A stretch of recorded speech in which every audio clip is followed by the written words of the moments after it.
먼저 설립 69주년 기념 감사 예배를 드리게 하신 하나님 앞에 감사를 드립니다. 여러분, 저 앞에 써져 있는 저 글자가 무엇을 의미하시는가요? 아십니까? 예, 저희 교회가 처음 설립된 해와 날짜입니다. 1950 4년입니다. 이런 실수가. 우리 장로님 날카롭습니다. 1954년 10월 10일입니다. 여러분, 설립이 되었고요. 우리 정말 하나님께서 주신 은혜로 장로님 가정을 시작으로 해서 69년 동안 우리 현흥교회가 지금 있기까지 정말 왔습니다. 여러분, 이 모든 과정을 우리가 한마디로 표현한다면 뭐라고 표현할 수 있겠습니까? 예, 바로 모든 것이 하나님의 은혜였다라는 것입니다. 그렇다면 여러분 정말 이 모든 것이 하나님의 은혜였다라고 믿으십니까? 예, 저도 아멘입니다. 이제 내려주셔도 됩니다. 그렇다면 여러분, 왜 하나님의 은혜라고 고백하십니까? 그 이유가 있어야 않겠습니까?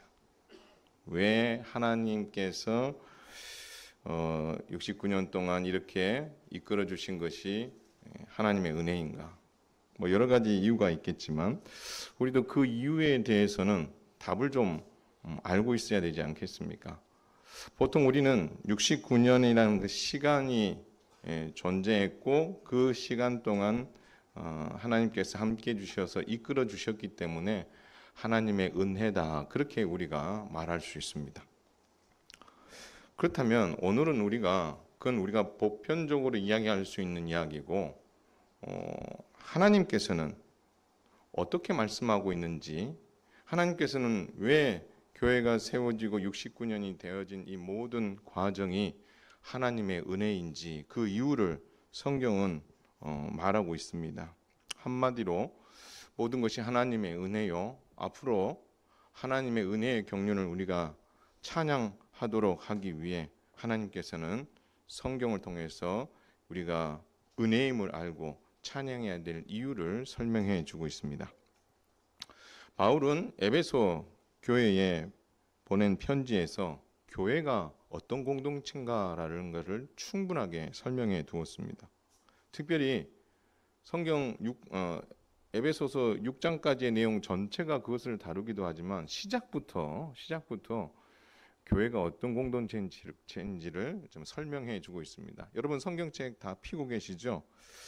3절부터 한번 보면은요, 3절에 교회가 어떤 곳이냐라고 했을 때 하나님 아버지께서 예수 그리스도 안에서 주신 하늘에 속한 신령한 복을 받은 공동체다. 하나님께서 준비하신 신령한 복을 아무나 다 받는 게 아니고 준비된 공동체가 있는데 바로 이 교회에게 이 특별한 복을 주셨다라는 것입니다.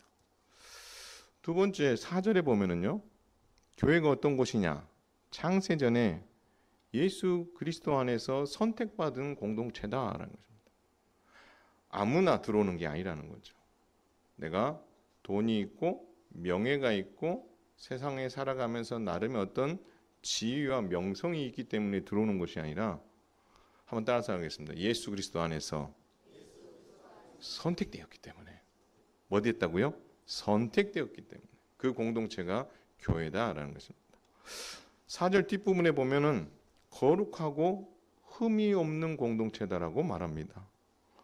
5절에 보면 하나님의 기쁘신 뜻대로 예정되었고 예수님께를 믿음으로 말미암아 아들이 되는 특별한 공동체. 와, 여러분, 어느 공동체도 속했다고 해서 그 회원을 향해서 아들이란 말을 안 쓰거든요.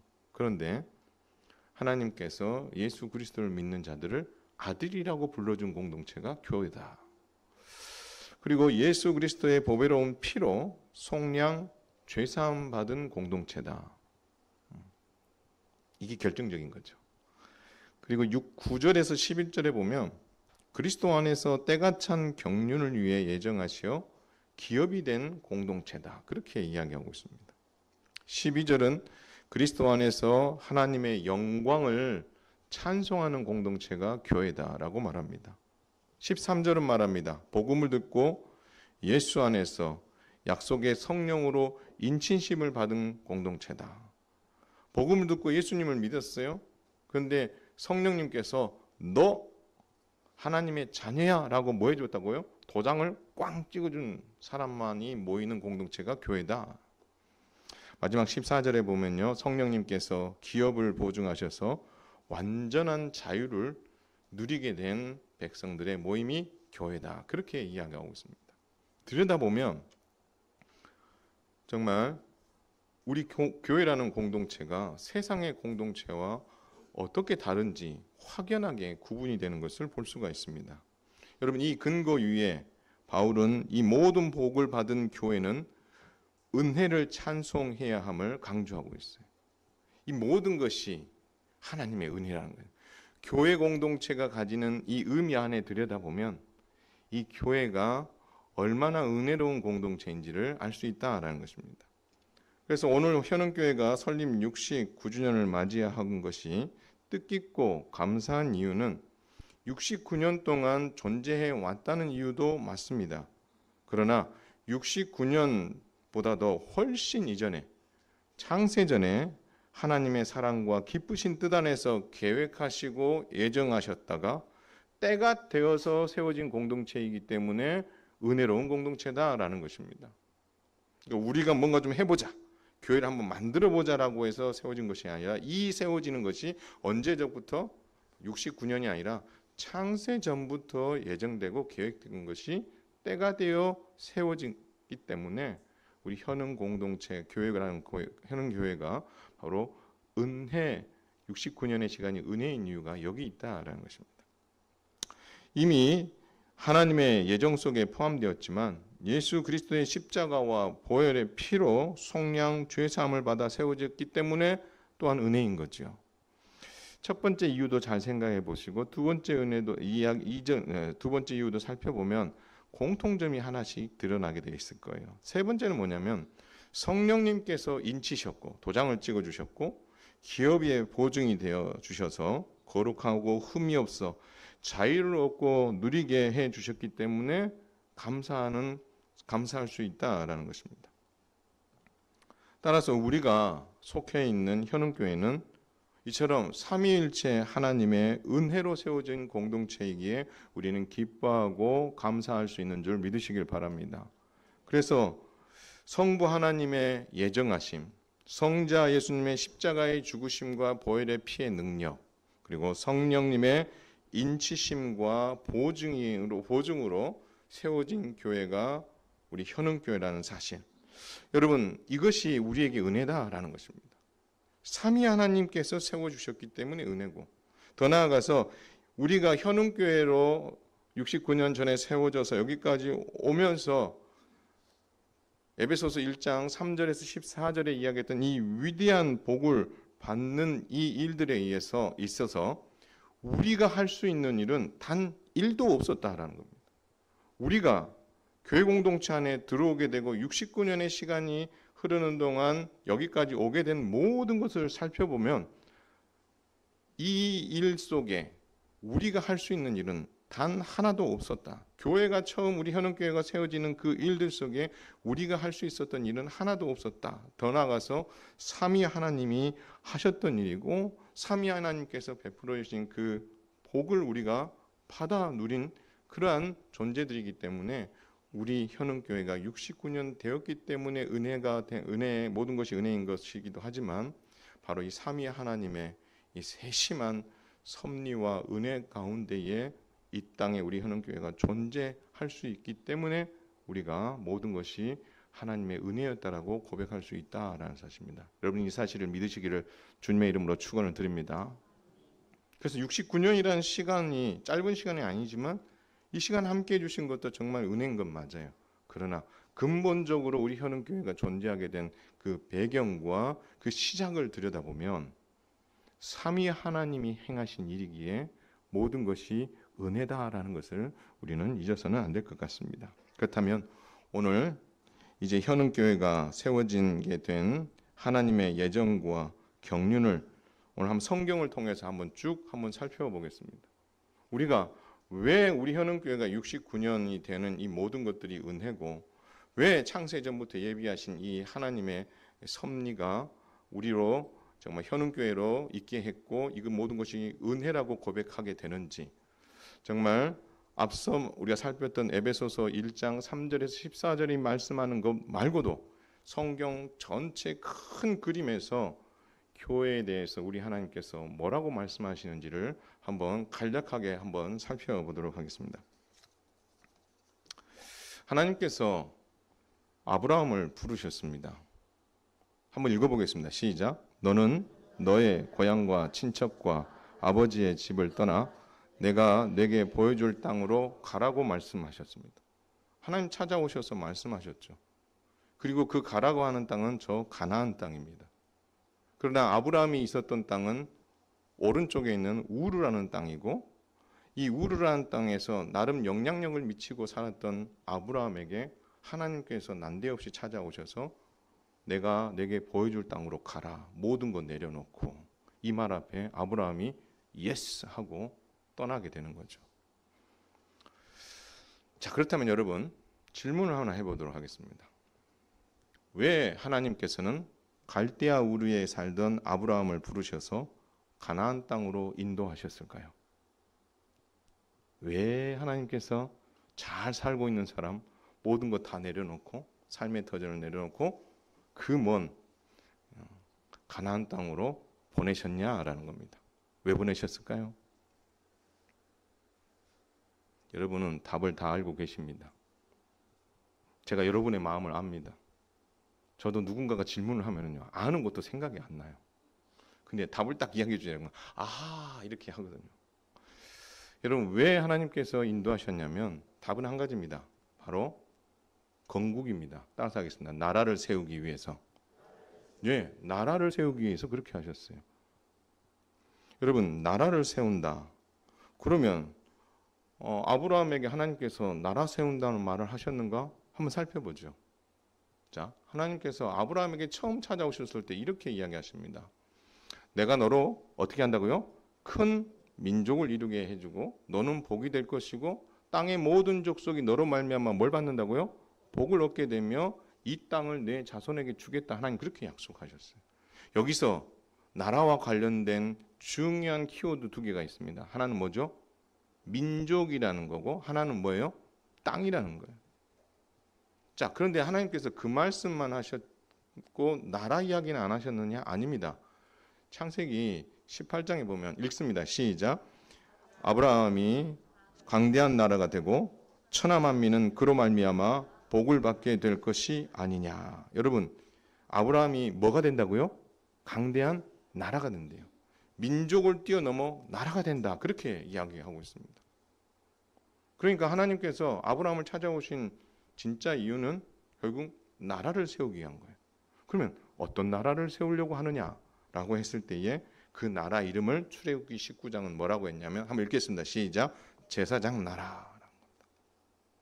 하나님께서 이 나라를 세우기 위해서 그 첫 단추를 누구로부터 시작하겠다는 거예요? 아브라함부터 시작하겠다. 보십시오. 아브라함은 한 명입니다. 자손도 아직 없는 상황이에요. 그런데 이 한 명밖에 없는 본인을 통하여서 나라를, 민족을 이루고 나라를 이루겠다. 여러분, 이것은 하루 이틀 만에 이루어질 일이 분명히 아닌 거죠. 그래서 하나님께서 이 아브라함에게 찾아오셔서 이 나라를 내가 너와 함께 만들고 싶다라고 말씀하셨는데, 그렇다면 이 나라는 어떤 나라냐? 제국과 같이 다른 나라를 찍어 눌러서 힘의 균형을 깨트려서 거기서 얻어지는 걸 가지고 정말 경영하고 통치하는 제국과 같은 나라냐? 아니라는 겁니다. 한번 읽겠습니다. 시작. 내가 그 자식과 권속에게 명하여 여호와의 도를 지켜 의와 공도를 행하게 하려고 그를 택하였나니. 그냥 나라가 아니에요. 하나님의 의와 하나님의 공도, 공의를 어떻게 해요? 실천하는 나라. 그러니까 세상의 나라와 다른 개념의 특별한 나라인 거죠. 그러기 때문에 하나님께서는 이 아브라함으로부터 시작해서 나라 세우기라는 프로젝트를 시작하신 거예요. 여러분, 나라라는 것이 존재하려면 세 가지가 있어야 돼요. 뭐가 있어야 됩니까? 답이 다 앞에 있습니다. 읽겠습니다. 시작. 국민, 법, 영토. 이렇게 세 가지가 충족이 돼야 돼요. 그렇기 때문에 여러분, 이 나라를 만드는 일, 아브라함 한 사람으로부터 나라를 만드는 일이라는 것은 짧은 시간에 이루어지는 것이 아니라 오늘 성경에 보니까 약 400년에서 500년의 긴 시간이 걸렸어요. 하나님께서 아브라함을 찾아오셨고 이삭, 야곱을 통해서 이 족장 세 사람을 통해서 이제 민족 만들기를 시작하셨습니다. 요셉을 통해서 하나님께서 민족 만들기를 위해 요셉을 애굽에 들여보내십니다. 그걸 입애굽이라고 합니다. 이때에 민족을 만들기 위해서 야곱과 그의 자식들 70명이 들어가게 됩니다. 그리고 430년 후에 출애굽을 하게 됩니다. 이때에 애굽 사람들이 이들을 뭐라고 불렀냐면 히브리 민족이라는 말을 쓰게 됩니다. 그러면 그 아브라함 한 사람이 지금 민족이 될 만큼 큰 사이즈로 커진 거죠. 그리고 유월절을 첫 번째 유월절을 지키고 그들이 출애굽을 하면서 결국 그 출애굽은 하나님께서 애굽을 인큐베이터 삼아서 뭐 했다는 겁니까? 민족을 만들고 국민을 만들었고 그 민족과 국민이 만들어졌기 때문에 더 이상 애굽에 있을 이유가 없는 거죠. 그래서 그들을 약속의 땅 가나안으로 이끄시기 위해 출애굽을 하신 것입니다. 출애굽을 이루신 하나님께서 이 백성들을 어디로 데리고 가시냐면 시내 산에 데리고 가셔서 언약을 맺습니다. 이 언약이 시내 산 언약인데 이 언약을 맺으시면서 하나님께서 처음 하나님께서 아브라함과 맺었던 약속과 더불어 나라가 어떤 나라인지 그 나라의 이름을 처음 이야기해 주십니다. 그 나라가 어떤 나라라고요? 제사장 나라라고 하나님께서 출애굽기 19장 5절 6절에 분명히 말씀해 주셨습니다. 그리고 여러분, 이 언약이 세워지고 법이 주어졌다라는 것은 나라에 뭐가 주어진 거예요? 법과 주권이 주어지게 된 거예요. 그렇다면 이제 뭐 하나 남았습니까? 땅 하나 남았어요. 그래서 여호수아가 만나 세대들과 함께 어디를 들어가는 거예요? 약속의 땅 가나안에 들어가서 정복 전쟁을 하고 거기서 땅을 차지하고 영토를 확보하게 됩니다. 자, 그러므로 인해서 나라 세우기 프로젝트가 바로 이 단계를 거치면서 민족이 만들어지고 법이 주어지고 그리고 영토가 주어지면서 나라라는 시스템이 하나 크게 갖추어지게 되었다라는 것입니다. 그렇다면 나라가 잘 시작됐어요. 그러면 이제는 이 나라가 제 기능을 발휘해서 정말 성장하고 또 하나님이 기뻐하시는 의와 공도를 이루면서 하나님으로부터 주는 복을 받으며 살아가야 되는 것이 맞는데 과연 그랬을까요? 한번 살펴보면 여러분, 제사장 나라라고도 하고요. 제사장 나라를 구약교회라고도 이야기합니다. 자, 그렇다면 지금 우리가 교회라고 하는 이 교회는 갑자기 베드로의 신앙 고백에서 교회라는 말이 처음 등장한 것이 아니라 어디에서 이미 등장한 거예요? 예, 구약 시대에 이스라엘 백성들을 구약 교회라고 말씀하신 거예요. 그렇다면 약속의 땅 가나안에 들어가서 땅도 있고 법도 있고 국민도 있고 그 안에서 성과를 많이 냈을까요? 그렇지 않습니다. 어두웠던 사사시대 350년이 기다리고 있습니다. 깜깜한 어두운 시대였어요. 하나님께 법이 제대로 시행되어지지 않는 시대였단 말이에요. 그리고 이것을 종결한 사람이 누구예요? 사무엘이에요. 그 사무엘을 통해서 이제 본격적으로 이제 나라라는 개념이 등장하게 됩니다. 이 이스라엘 백성들이 누구에게 찾아오죠? 사무엘에게 찾아와서 우리에게도 왕을 주세요 이렇게 이야기해서 결국 나라가 세워집니다. 그래서 이제 통일 왕국 120년이 이제 진행되죠. 그때 초대 왕이 누굽니까? 사울왕, 다음 다윗왕, 솔로몬왕. 이게 이제 통일왕국 시대예요. 120년. 그러나 솔로몬 왕이 하나님의 말씀에 순종하지 않자 하나님께서 이 한 나라, 한 민족, 한 국가를 한 민족 두 국가로 나눠 버리십니다. 그래서 북이스라엘과 남유다로 남겨요. 북이스라엘은 여로보암이라는 왕으로 시작해서 호세아라는 왕으로 끝납니다. 그들은 200년 동안 통치를 하게 됩니다. 19명의 왕이 있었고 8번의 쿠데타가 있었습니다. 정말 어지러운 시기였죠. 자, 그리고 북이스라엘이 멸망하고 나서 남유다는 150년 정도를 더 존재하게 됩니다. 그래서 남유다는 르호보암 왕에서 시작해서 시드기야 왕으로 끝이 납니다. 자, 그렇다면 여러분, 이제 이 왕 이야기는 뭐 지금 할 일은 아니고요. 자, 이때에 여기서 우리가 한번 살펴야 될 중요한 직분이 하나 있습니다. 그게 뭐냐면 선지자라는 직분이에요. 이때에 여러분이 잘 아는 엘리야, 엘리사 선지자가 있고요. 아모스, 호세야, 요나라는 선지자가 있습니다. 여러분, 이 선지자가 하는 일이 뭘까요? 선지자가 하는 일. 선지자가 하는 일은 하나님의 말씀을 대언하는 겁니다. 그런데 이걸 좀 다르게 표현하면 이렇게 표현할 수 있어요. 읽습니다. 시작. 왕정 평가. 200년 동안 북이스라엘이 왕정을 해오는 동안 과연 하나님께서 바라시는 제사장 나라 법에 순종했는지 그 평가를 누가 하는 거예요? 선지자들이 하는 거예요. 그 평가에 따라서 하나님께서는 심판하시기도 하고 뭐 하기도 하시고 구원하기도 하시고.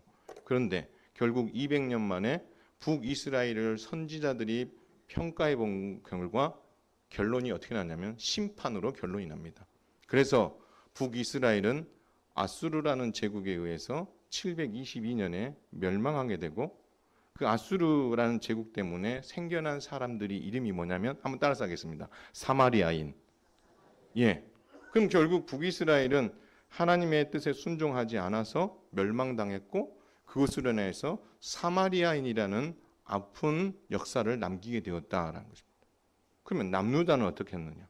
북이스라엘이 그렇게 멸망하는 거 보면서 반면 교사를 삼았으면 얼마나 좋겠느냐 하면 그런데 남유다는 그렇게 하지 않았어요. 남유다도 불순종했어요. 그래서 이때 활동했던 선지자가 이제 끝에 에레미야가 활동하면서 결국 왕정을 평가를 하는데 뭐라고 평가합니까? 바벨론에게 멸망당한다. 너희들도 하나님의 나라, 제사장 나라 법에 순종하지 않았기 때문에 멸망이다. 하나님 그렇게 결론 내리십니다. 그래서 바벨론 제국에게 멸망당해요.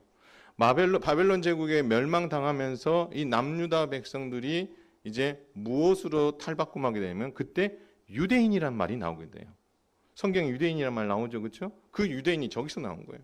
그러니까 그 유대인이란 말은 좋은 의미예요, 나쁜 의미예요? 나쁜 의미예요. 불순종한 결과물로 나온 거거든요. 자, 그렇게 한번 보십시오. 북이스라엘이든 남유다든 다 제사장 나라법, 하나님의 법, 십계명과 율법을 불순종함으로 말미암아 우상 숭배하고 하나님께 떠난 그 결과 선지자들이 평가하기를 심판이라고 평가해서 결국 사마리아인과 유대인이 등장하게 된 거죠. 그렇다면 이 왕정, 구약교회, 제사장 나라는 그렇다면 실패한 것인가? 끝인가? 실패로 끝났나? 라고 생각해 볼 수 있는 거죠. 그러나 오늘 본문이 우리 그 에베소서 1장 3절에서 14절이 이야기하는 것을 성경적인 그 흐름을 따라서 제가 이야기하는 거니까 잘 한번 들어보십시오. 자, 그게 아니라는 거예요. 실패처럼 보인 건 맞아요. 실패처럼 보이지만 하나님의 예정과 경륜이 있는 거예요. 하나님께서 계획하신 뜻이 있었죠. 그래서 하나님께서 어떻게 해요? 때가 참에 누구를 보내주신 거예요? 예수 그리스도를 보내주신 거예요. 그래서 때가 참에 예수 그리스도가 오셔서 놀라운 일들을 행하셨는데 그 중에 사마리아인과 이 유대인들에게 하나님 놀라운 일을 행하십니다.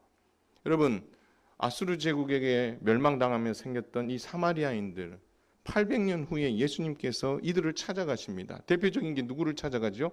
사마리아 여인을 찾아가셔서 그녀와 그와 함께 생활하고 있는 사마리아인들을 구원에 이르게 해주십니다. 누가 이루셨어요? 예수님께서.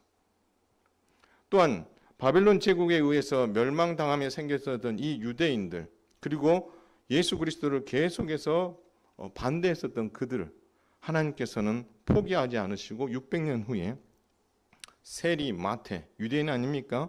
그를 구원의 길로 이끌므로 말미암아 하나님께서 사마리아인을 800년 동안 포기하고 버려두신 것이 아니고 유대인들을 600년 동안 너희들은 불순종했기 때문에 이젠 세상에서 지워져야 돼 라고 하나님께서 버려버린 게 아니라는 거예요. 하나님께서 다시 예수 그리스도를 통해서 이들이 하나님 나라를 위해서 일할 수 있는 사역의 현장에 다시 어떻게 해요? 재등장을 시켰다는 거예요. 이게 은혜인 거예요. 심판받아 끝인 줄 알았는데 하나님께서, 그러니까 제가 이게 잘 쓰는 거 있잖아요. 심판받아 끝이 났어요. 끝난 건 줄 알았는데 누가 잡고 계신 거예요? 하나님께서 잡고 계셨어요. 사마리아인들을 800년 붙들고 계셨고 유대인들을 600년 붙들고 계시다가 예수님께서 그들을 구원의 자리로 초청하신 거죠.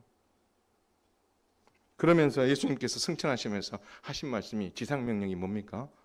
읽겠습니다. 시작. 하늘과 땅의 모든 권세를 내게 주셨으니 그러므로 너희는 가서 모든 민족을 제자 삼아. 이 모든 민족 안에 유대인도 포함되고 사마리아인도 포함되고 그리고 당시 로마 제국뿐만 아니라 온 땅 전체를 다 말하고 있는 것 아니겠습니까? 그러면서 사도행전 1장 8절에 예수님께서 이런 말씀합니다. 읽겠습니다. 시작. 오직 성령이 너희에게 임하시면 너희가 권능을 받고 예루살렘과 온 유대와 사마리아와 땅 끝까지 이르러 내 증인이 되리라. 할렐루야. 여기서 눈여겨봐야 될 두 집단이 있습니다. 어느 집단이죠? 온 유대와 사마리아. 800년 동안 버려진 줄 알았는데 600년 동안 버려진 줄 알았는데 복음으로 그들을 어떻게 다시 살리시고자 예수님께서 이 땅에 오셨고 십자가로 그들을 살린 거예요. 그래서 그들을 이제 어디에 전면에 내세우는 거예요? 하나님 나라 사명을 감당할 수 있는 사명의 자리에 그들을 딱 올려놓으신 거예요. 이게 은혜죠. 이게 은혜예요.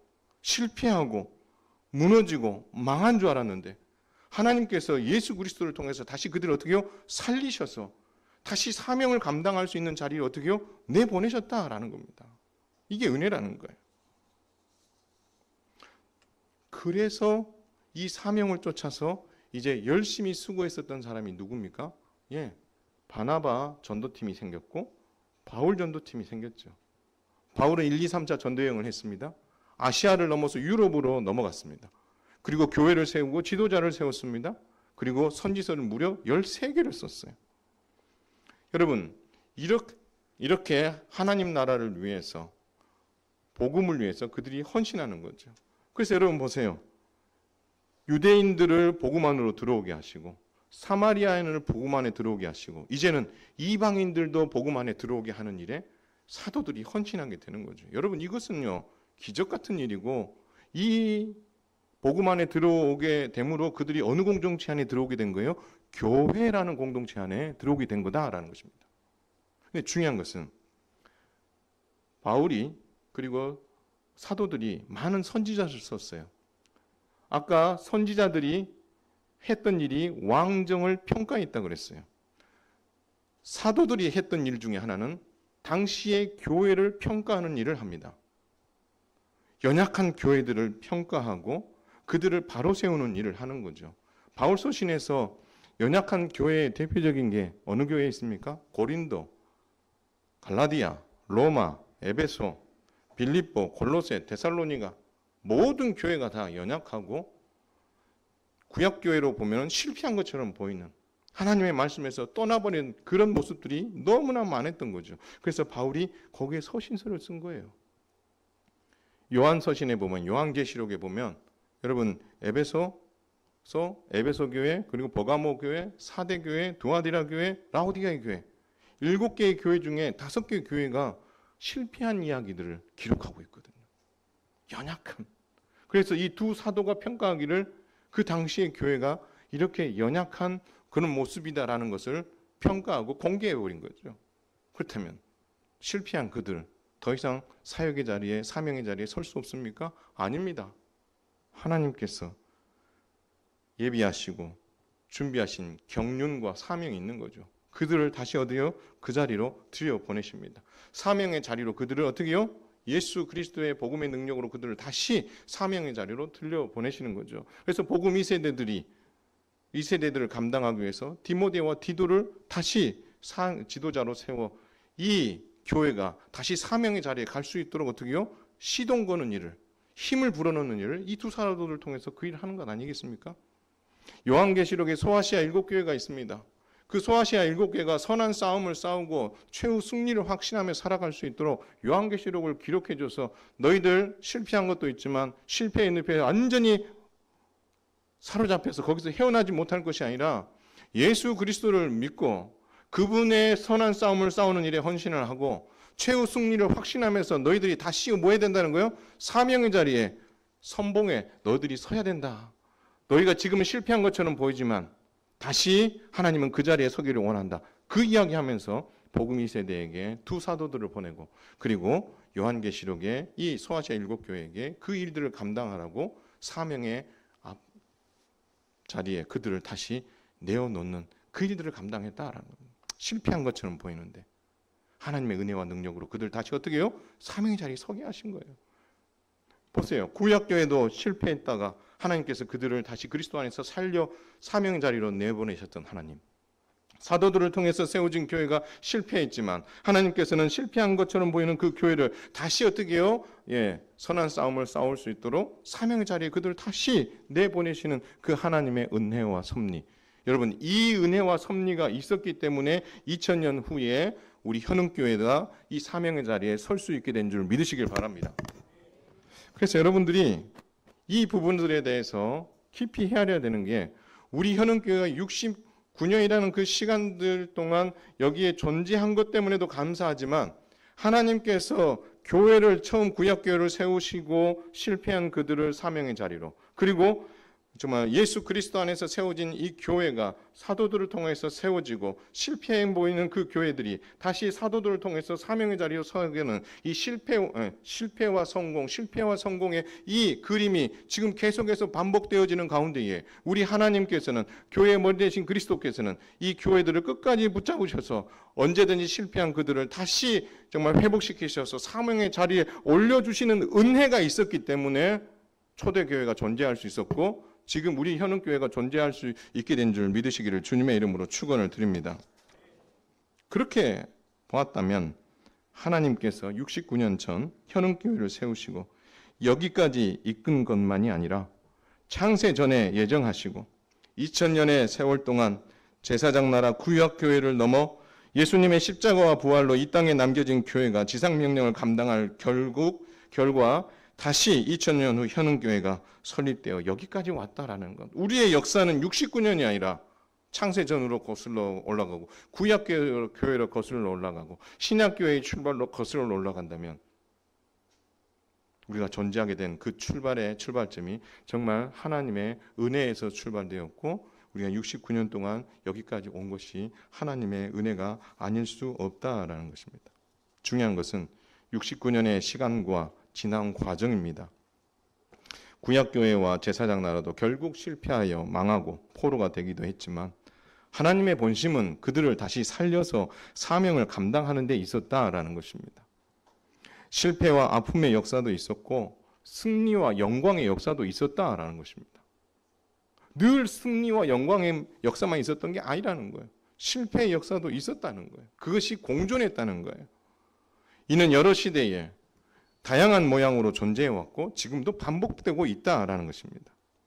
아쉬운 것은 사실이지만 그럼에도 불구하고 신실하신 하나님께서는 이 실패한 구약교회를 예수님의 십자가에 담아내어서 다시 사명을 감당하는 기회를 주시고 이제 교회가 하나님 나라 복음 전파에 헌신하게 해주셨기 때문에 우리가 여기까지 존재할 수 있었다라는 것입니다. 현흥교회의 역사도 구약교회와 신약교회의 역사를 반복하고 있는 것입니다. 아쉽고 기억하기 싫고 속상하기도 했던 그런 일들도 많이 있었죠. 그래서 교회답지 않은 모습처럼 보이는 그런 모습들이 우리 눈에 있었을 수도 있고 그래서 실패한 교회, 소망이 없는 교회처럼 보일 때도 분명히 있었을 것입니다. 그러나 교회의 머리 되신 예수님께서는 우리 현흥교회를 결코 놓지 않으시는 줄 믿으시길 바랍니다.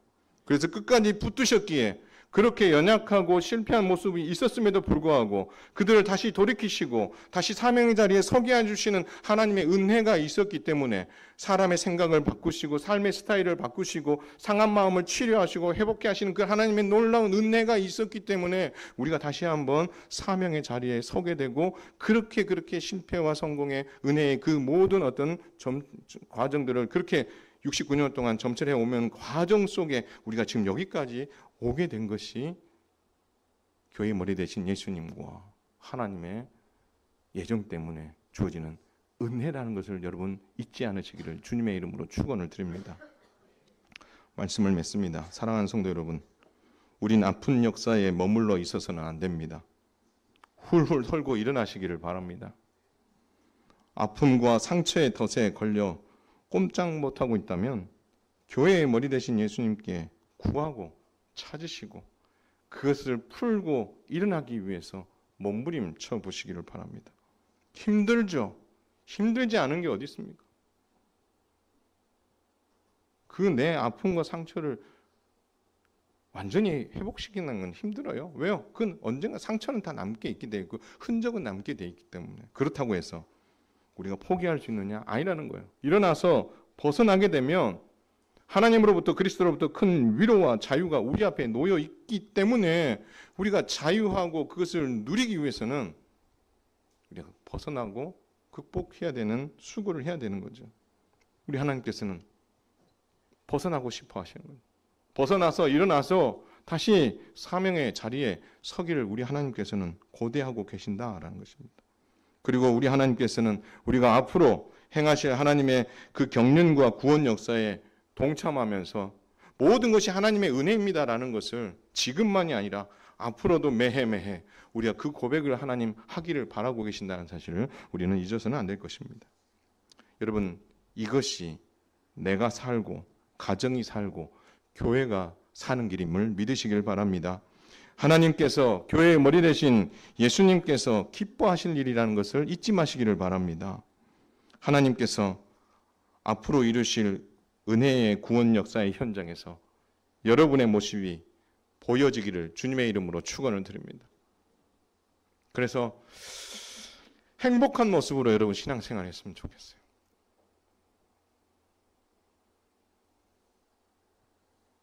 그래서 모든 사람들이 하나님의 은혜였습니다 라는 말을 할 때 과연 하면서 뒷걸음치는 자리에 있는 것이 아니라 맞습니다. 모든 것이 정말 하나님의 은혜였습니다. 아멘으로 화답하고 주 앞에 설 때 우리 예수님께서 얼마나 기뻐하시겠어요. 하나님, 내가 아픔을 딛고 다시 사명의 자리에 섭니다. 그리고 만약 주 앞에 가서 여러분 주님 앞에서 주님, 제가 아프고 힘들 때도 있었지만 내가 극복을 하고 주께서 원하시는 사명의 자리에 섰더니 제가 행복했습니다. 힘든 때도 있었지만 예수님 우리 현흥교회 때문에 제가 많이 행복했습니다. 그렇게 예수님 앞에 이야기할 수 있다면 우리 예수님의 마음이 얼마나 행복하고 그런 수고와 힘든 시기를 거치면서도 사명의 자리에 있고 복음의 자리에 있고 있어야 될 자리에 있기 위해 애쓴 그 모습을 바라보신 주님은 여러분을 분명히 꼭 껴안으시며 그래 수고했다 내 아들아, 참 잘했다, 힘든 건 알지만 너가 정말 수고하는 거 내가 봤고 아파하는 거 봤고 너가 이겨나가는 거 봤고 그래서 모든 것이 은혜라는 고백을 할 수 있었던 거 그거 내가 들으며 너무 행복했어. 그 한마디 때문에 너 끝까지 붙잡고 있었던 거야. 그 말씀을 우리 주님은 분명히 해주실 것입니다.